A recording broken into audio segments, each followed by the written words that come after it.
Apocalipse capítulo 3, do versículo 1 ao 6. Lemos. E ao anjo da igreja que está em Sardes escreve: Isto diz o que tem os 7 Espíritos de Deus e as 7 estrelas. Conheça as tuas obras, que tens nome de que vives e estás morto. Sê vigilante, confirma os restantes que estavam para morrer, porque não achei as tuas obras perfeitas diante de Deus. Lembra-te, pois, do que tens recebido e ouvido, e guarda-o e arrepende-te. Se não vigiares, virei sobre ti como um ladrão, e não saberás a que hora sobre ti virei. Mas também tens em Sardes algumas poucas pessoas que não contaminaram suas vestes e comigo andarão de branco, porquanto são dignas disso. O que vencer será vestido de vestes brancas, e de maneira nenhuma arriscarei o seu nome do livro da vida, e confessarei o seu nome diante do meu Pai e diante dos seus anjos. Quem tem ouvido, ouça o que o Espírito diz às igrejas. Amém? Deus abençoe. Aqui está a palavra de Deus, referente à quinta igreja de Sardes, né? Jesus aqui se revela como aquele que tem os 7 Espíritos de Deus e as 7 estrelas, né? Olha, essa questão dos 7 Espíritos de Deus não é uma pluralidade do Espírito Santo. Nem entra em conflito com Efésios, né? Capítulo 4, versículo 2, que diz lá que nós temos um só corpo, um só Espírito. Os 7 Espíritos de Deus, a gente sabe que existem situações de virtude, de ânimo, né? Quando Paulo diz aos Coríntios: se recebeste outro Espírito que nós não temos, né? Capítulo 11 lá, outro Espírito. O apóstolo João também na sua epístola diz: provai o Espírito, se é de Deus. Então esse negócio de provar o Espírito não quer dizer que existe Espírito maus e Espíritos bons trazendo mensagem para a igreja. E 7 Espíritos não são 7 entidades. Jesus, como ele é o descendente de Davi, né? Que a gente tem que interpretar a Bíblia por ela mesma, não tem outra saída senão Isaías 11:2, né? Que capítulo 11, versículo 1 diz que brotará um rebento de Jessé. Quem sabe aqui quem foi Jessé? Jessé é o pai de Davi. Então, o rebento de Jessé, né? Então, iria um descendente. O rebento é um tronco seco e de repente rebenta um olho. E aí, no futuro, iria rebentar, né? E aí, a raiz de Davi. Jesus, no Apocalipse, eu sou, né, a raiz de Davi. Ele é o descendente. As pessoas que tiveram fé, como o cego de Jericó, né, que isso gritando: Jesus, filho de Davi.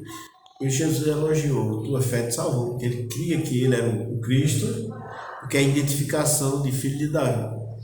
Então, o 7 Espírito está em Isaías 11, né? Como descendente de Jessé, o rebento, o descendente de Davi, que teria os 7 Espíritos de Deus. Essa é uma identificação de Jesus, né? Então não há nenhuma dificuldade a gente entender isso. Se alguém acha que significa outras coisas, mas eu encontro nas Escrituras essa explicação, né? Que Jesus se revela no capítulo 1 do Apocalipse. Nós não falamos sobre isso quando estava mostrando as qualificações do juiz na segunda aula, né, que damos, mas agora estamos falando sobre os 7 Espíritos. Para uma igreja morta, né, aqui está mostrando: conheça as tuas obras, que tem nome de que vives e estás mortos, né? Quantas igrejas, quantas seitas hoje existem hoje, né? Que você chega, senta no banco de uma igreja protestante e você ouve uma mensagem de salvação, uma mensagem de redenção pelo sangue de Jesus. mas uma igreja que nasceu como? Nasceu de uma divisão. Nós temos a informação de que chegaram para Calvino, né, que foi o fundador da igreja presbiteriana, e como é que fica a sua situação? Você foi batizado por um padre da igreja católica, e aí, como vai ser a sua situação? E fizeram várias, vamos tratar disso numa reunião. Depois não teve a reunião, houve muitos confrontos, teve pessoas que foram até chamadas de anabatistas sem ser, né? Que disseram assim, não, vamos resolver esse problema, você me batiza e eu te batizo, aí ficamos todos batizados, mas não existe. Paulo prevê a continuidade da igreja, né? Em Efésios capítulo 3, versículo 21, ele diz, a este, né, Deus, glória na igreja em todas as gerações, né? Então a igreja de Cristo, ela existe, é uma perpetuação. Por isso que começou, Deus levantou um homem para batizar, que foi João, né? Para que Jesus, quando organizar a sua igreja, já fosse com pessoas batizadas por João. Isso é a doutrina, né, pura das Escrituras, de que você, batismo não salva, mas é por ele que você entra na igreja. Nem batismo salva, nem igreja salva, né? Satanás gosta muito de dizer isso, mas a gente sabe o que ele diz, né? Para tirar o valor dessas instituições criadas por Deus, não é isso? Então, é exatamente conheça as tuas obras, que tem nome de que vive estás mortos. Quantas igrejas pregam a mensagem de salvação, mas ela começou do nada, ela saiu de dentro da igreja católica, né? Então, as coisas de Deus é assim, começa certo e lá na frente os homens distorcem, mas nunca é o contrário. Jamais as coisas de Deus ficam erradas e depois se acertam. Com o homem foi assim, né? A Bíblia diz lá em Eclesiastes que Deus fez o homem reto, mas eles buscaram muitas invenções. Então, as coisas de Deus, elas são distorcidas e não ajeitadas pelo homem, né? Essa questão da sola escritura é uma história muito bonita do meu protestante, que ajeitou tudo. Os protestantes se reuniram e disseram, agora nós vamos nada de seguir o que a igreja católica ensina. Nosso lema é sola escritura, né? Que é somente as escrituras, pronto. E aí, mas de onde eles vieram, né? Não tem uma continuidade perene. Agora o versículo 2, que diz assim, ser vigilante e confirme os restantes que estavam para morrer, porque não achei as tuas obras perfeitas diante de Deus, né? Esse termo aqui, por ser profético, podemos ver que pessoas morreram por esta questão, né? Nós temos história de protestantes, né? Que a igreja católica amarrava num saco e jogava dentro d'água, por causa, né, da questão de amarrava, jogava dentro d'água e a pessoa ficava lá, morria, amarrava. E aqui pode se referir a confirma o resto que estão para morrer, porque é aquelas pessoas que irão entrar nessa igreja já morto, né? É uma igreja que não existe. A igreja que é morta, embora tendo dentro dela as pessoas vivas. A igreja de Sardes, mas a igreja de Éfeso até a de Laodiceia eram 7 igrejas de Cristo, da Ásia. E Cristo estava ali 7 castiçais, Cristo no meio, mostrando que ele tem um relacionamento com essas igrejas. Para quem querer tirar a ideia de que Cristo se relaciona com as igrejas, fica completamente fora do entendimento das Escrituras, porque Cristo tem, mostrando ali que há um relacionamento de Cristo com cada igreja. É tanto que na igreja de Éfeso, Paulo compara aquele relacionamento com a esposa e o marido, né? Assim como Cristo amou a igreja, o marido tem que amar a esposa e dar a vida por ela, como Cristo deu pela igreja. E a igreja tem que ser submissa ao marido, como a igreja deve ser submissa a Cristo. Então, aquele relacionamento da igreja de Éfeso com Cristo Paulo toma como modelo para que o marido seja com a mulher e a mulher com o marido. Então a igreja é uma instituição local, visível, emissora e muito importante, né? Então aqui diz que não achei as tuas obras perfeitas diante de Deus. Então esse grupo representa, né, muitas igrejas que surgiram com o nome de Viva, né? Quantas igrejas aí? Bota lá o nome Igreja de Deus, né? A igreja do Senhor, a casa do Senhor, é uma usurpação. Até o Rei de Deus, Jesus disse que quando os profetas duraram até João, desde agora é chegado o Rei de Deus, e pela força tentam se apoderar dele. Então sempre foi assim. Sempre as coisas de Deus, as pessoas quiseram se apoderar pela força. Começou lá em Números, né? Quando Coré, Datã e Abirão queria pela força se apoderar, desqualificar o que Deus tinha escolhido. E os fariseus também, né? Quando diz assim, vamos matá-lo, né? Quando na parábola das vinhas, né? Diz, esse é o herdeiro, vamos matar e se apossar, porque a vinha fica sendo nossa. A gente mata o herdeiro e a vinha é nossa. Justamente queriam se apossar do reino de Deus pela força. E assim hoje as igrejas também. Abre um salão e bota lá, a Igreja de Jesus Cristo com todo o poder. Pronto, né? Não tem quem não acredite naquela mentira, né? Que vai ser começado a pregar dali. Então, mas existem muitas que vieram, né, sem ufanar esse nome, né, porque são nomes até discretos, né? As igrejas, você vê como surgiu as igrejas do século XVI, né? Aí veio luterano, chamado igreja luterana, porque Martinho Lutero foi o seu precursor. Aí veio presbiteriana, né? Porque tinha um modelo de governo episcopal, né? Que os presbíteros é quem governava aquela igreja.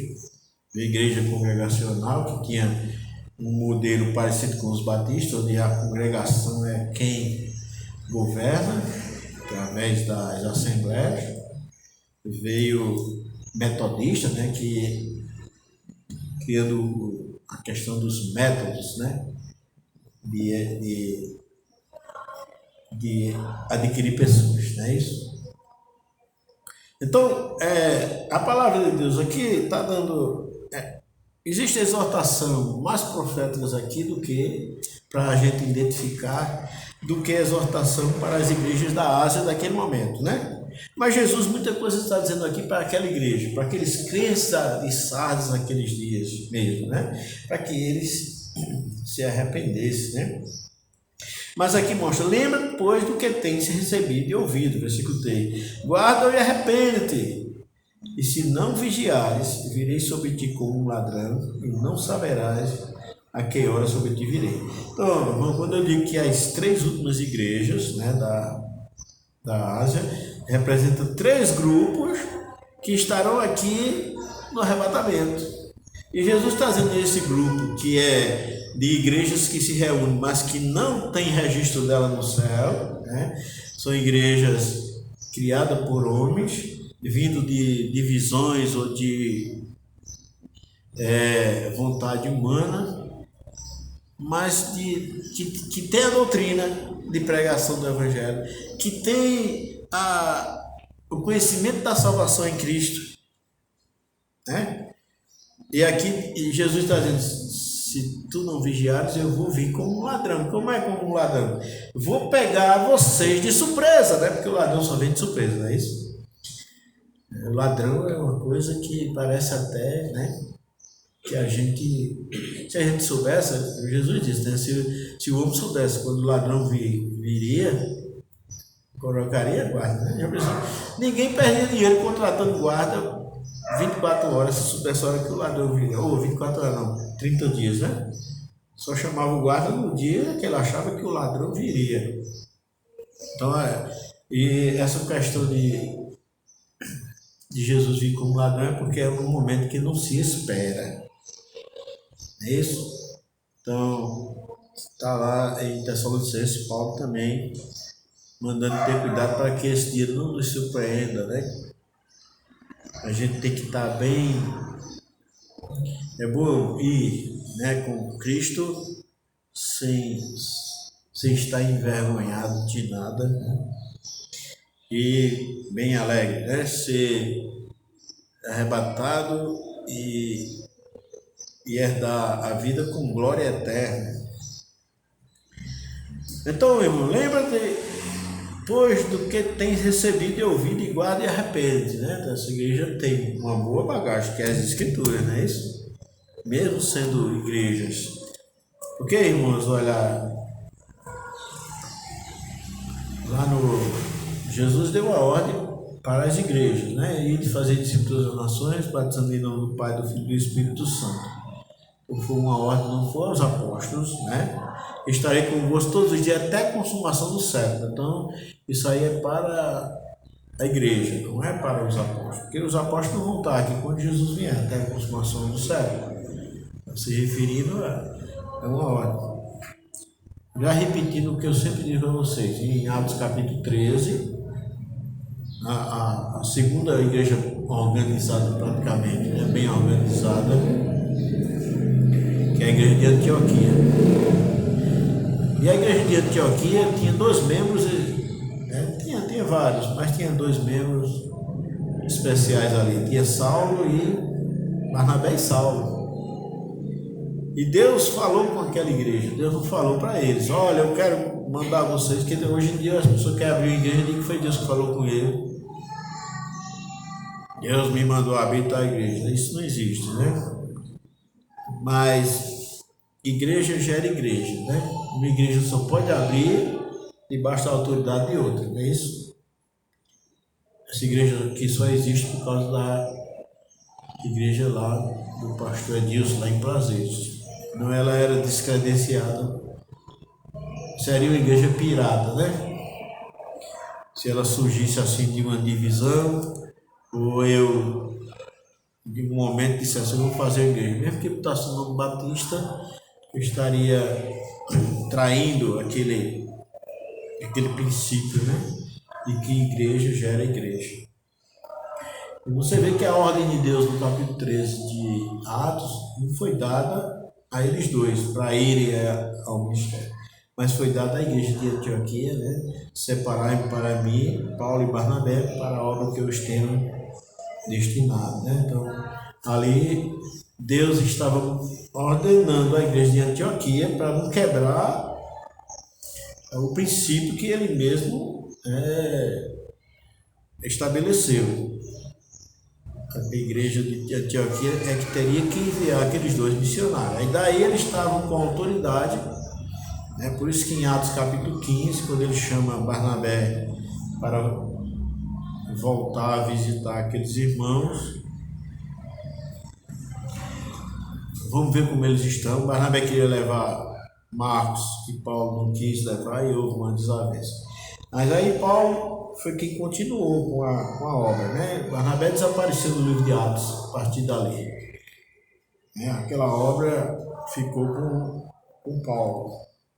E de repente, ali, eles saíram visitando a Síria e a Cilícia, confirmando as igrejas, né? Então, já foi confirmando as igrejas, porque aquelas igrejas eram filhas da de Antioquia, né? De uma missão. Esse é o projeto de Deus. Então, por isso que a igreja de Sardes representa tantas igrejas que tem nome de que vive e está morta. Porque a igreja viva, ela não pode ser de exceção, né? Lá em Efésios capítulo 2, né, versículo 20, né, 22, diz que Deus mora na igreja, mas só mora numa igreja que nasceu biblicamente. Ele não mora numa igreja que um homem resolveu fundar, principalmente tendo sido batizado por um padre, não é isso? Isso é difícil de aceitar, né? Mas só no dia do julgamento, esses que são vistos como igreja de Sardes, né? Eu sempre gosto da parábola de Mateus 22, 12, né? Quando tem a a parábola das bodas, que é convidado. Deus convida primeiro os judeus, quer os judeus para a salvação. Eles não querem, botam desculpa, e Deus manda chamar todo tipo de gente, coxos, aleijados, bons e maus, isso representando o chamado das nações. Então os judeus não quiseram essa salvação, Deus estendeu ela a todas as nações. Mas não está proibido aos judeus crerem também não, né? Tem gente que acha que é assim. Deus tirou os judeus dos gentios. Não, os judeus, a porta está aberta para eles, né? E aí, depois daquele convite todo, foi encontrado um homem que não estava com vestes nupciais. Aí disse, amigo, como entraste aqui? Ele ficou mudo, né? É a mesma coisa. Quando você coloca na mente da pessoa assim, Marcos 1,10, né? Sobre o batismo de Jesus, né? Diz que Jesus, depois que foi, depois foi batizado, aí tendo sido batizado, né? E depois que saiu da água, né? Então isso deixa eles mudos, né? Tem que fazer piada, igual né, o pastor presbiteriano, que ele disse, tá bom, você diz que se eu mergulhar a pessoa até o peito, está batizado, aí o batista disse, tá não. E se eu mergulhar até o pescoço, está batizado, tá não. E se eu mergulhar até a testa, deixar só a cucuruca de fora, está batizado, tá não. Então, se o problema é só a cucuruca, a gente molha só ela. Então, é uma piada, porque não tem. Tem que ficar mudo diante de Marcos 1,10, diante de Atos 8, né, o batismo do eunuco, né? Não tem como sobressair. E da própria palavra batismo, né? Que é exatamente mergulho, imersão. Não tem, não há como resistir. A Igreja Católica, no tempo de Leonardo da Vinci, né, que fez um quadro, já que diz como que Jesus tinha saído da água, então ele tomou uma providência, né? Porque quando as pessoas querem ser enganadas, qualquer coisa serve, né? Então, pegaram um quadro de Jesus com água até o peito e João aqui do lado dele, e João derramando água na cabeça de Jesus. Aí, se a água estava até o peito, eles tinham que sair da água, né? Jesus teve que sair da água, então está justificado aquele versículo. É uma enganação. Foi isso que fizeram na Idade Média, que é para conter, né, o avanço dos anabatistas que vinham conquistando as pessoas através da doutrina bíblica. Aqui diz 2,20 de Efésios, edificado sobre o fundamento dos apóstolos e dos profetas, de que Jesus Cristo é a principal pedra de esquina, no qual todo edifício bem ajustado cresce para o templo santo do Senhor, no qual também vós juntamente sois edificados para a morada de Deus em Espírito. Então Deus mora na igreja. Aqui Paulo não diz nós, vocês já notaram aqui, no qual também vós. Também vós é porque tem outros grupos, né? Paulo não diz no qual também nós, por quê? Porque ele não é membro da igreja de Éfeso, ele era membro da igreja de Antioquia, era um missionário da igreja de Antioquia, embora tendo também fundado a igreja de Éfeso.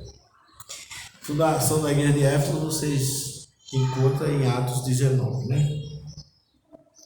Então, a palavra de Deus está mostrando aqui, irmãos, que Sardes era uma igreja que tinha pessoas vivas, né? Pessoas crentes, mas a própria igreja era morta. Não existe, é morta por quê? Porque não existe, né? Ela não é viva. O Espírito de Deus não habita no conjunto, embora habitando algumas pessoas. Então, no versículo 4, né, tem aqui o elogio à igreja de Sardes, né? Mas também tem em Sardes algumas poucas pessoas que não contaminaram as suas vestes. E comigo andarão de branco, porquanto são dignas, né? O termo disso aqui está grifado, você também, porquanto são dignas, né? Esse termo disso foi um acréscimo aí. Então a gente vê, irmãos, que mesmo dentro das igrejas mortas, né, existem pessoas que estão vivas, né, que aceitaram Cristo como Salvador. A igreja mais complicada que tem nesse grupo todo é a de Laodiceia, que não tem nenhum elogio, né? Todas aqui têm elogios, né? 6 igrejas aqui que Jesus elogia. 6. 5 delas, né? 5 delas Jesus repreende. E só uma delas Jesus não elogia, né? Que é a igreja de Laodiceia. A pior que tem. Mas até a igreja de Sardes tem alguma coisa boa, né? Mas tem em Sardes algumas poucas pessoas que não contaminaram suas vestes. E comigo andarão de branco, né? Então essas pessoas vão ser arrebatadas, né? Lá no Apocalipse mostra um grupo de santos seguindo Jesus para onde ele vai, vestido de vestes brancas, né? Os santos que estarão com Cristo. Paulo diz, né? Seremos arrebatados e estaremos sempre com o Senhor. A gente vai estar sempre com Cristo depois do arrebatamento, não é isso? Para onde ele for. Então, nós temos aqui uma revelação importante, né? Andarão de branco comigo porque são dignas. Então, a salvação não consiste em fazer parte da igreja, não é isso? Ninguém sabe nem qual foi o futuro do eunuco que Filipe batizou, não é isso? Ele tornou-se lá um membro da igreja de Jerusalém, né? Que Filipe ele tinha sido disperso, né? Por causa da perseguição de Saulo. E aí, quando ele ia em caminho, encontrou esse eunuco, anunciou Cristo e ele creu, ele o batizou. Mas aí ninguém sabe qual foi o destino do eunuco. Sabe o de Filipe, né? Ele foi parar numa cidade chamada Azoto, ficou lá. Então, veja Cesareia, né? Cesareia. E ele morando em Cesareia,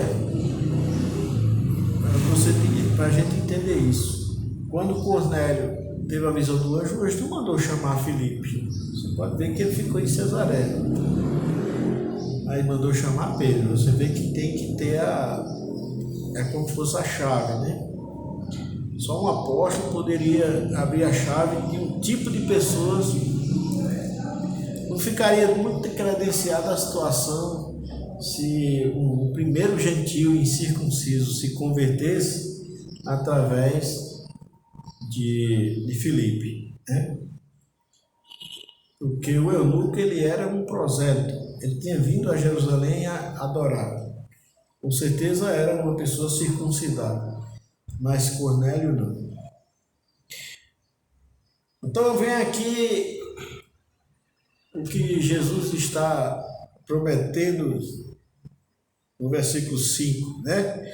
O que vencer será vestido de vestes brancas.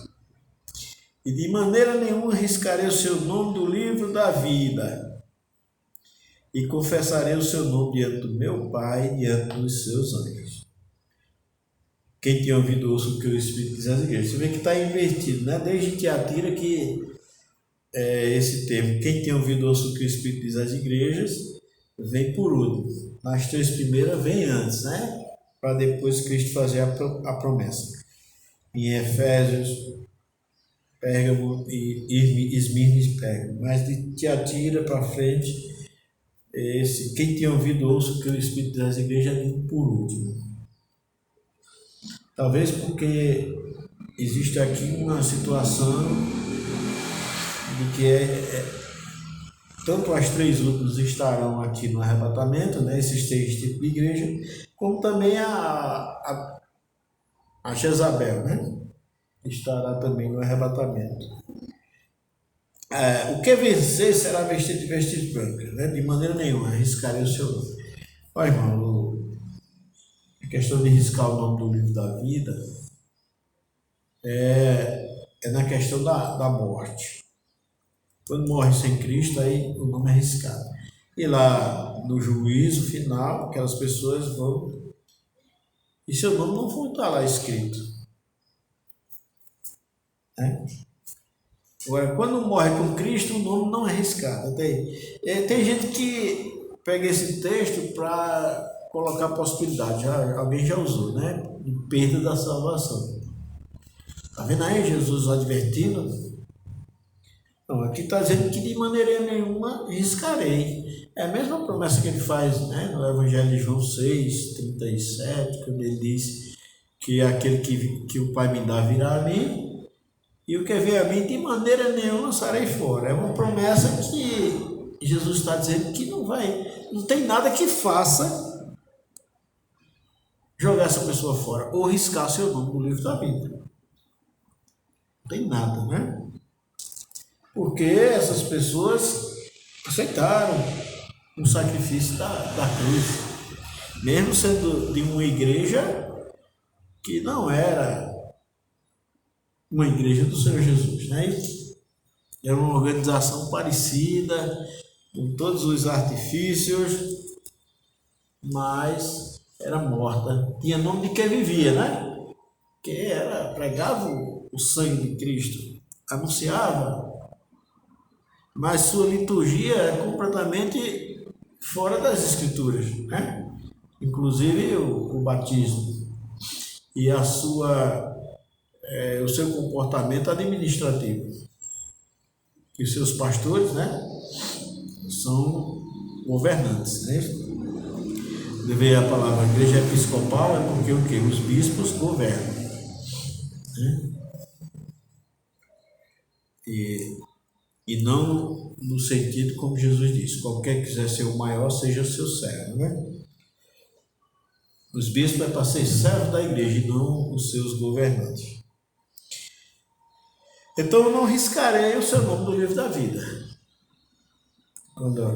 É importante essa questão, né, do livro da vida. Jamais será riscado.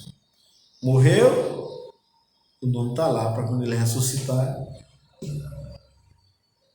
Mas aquele que morreu sem Cristo foi riscado. Aí lá no Apocalipse diz: e aqueles cujo nome não estavam no livro da vida foram lançados para dentro do lago de fogo, que morreram sem Cristo.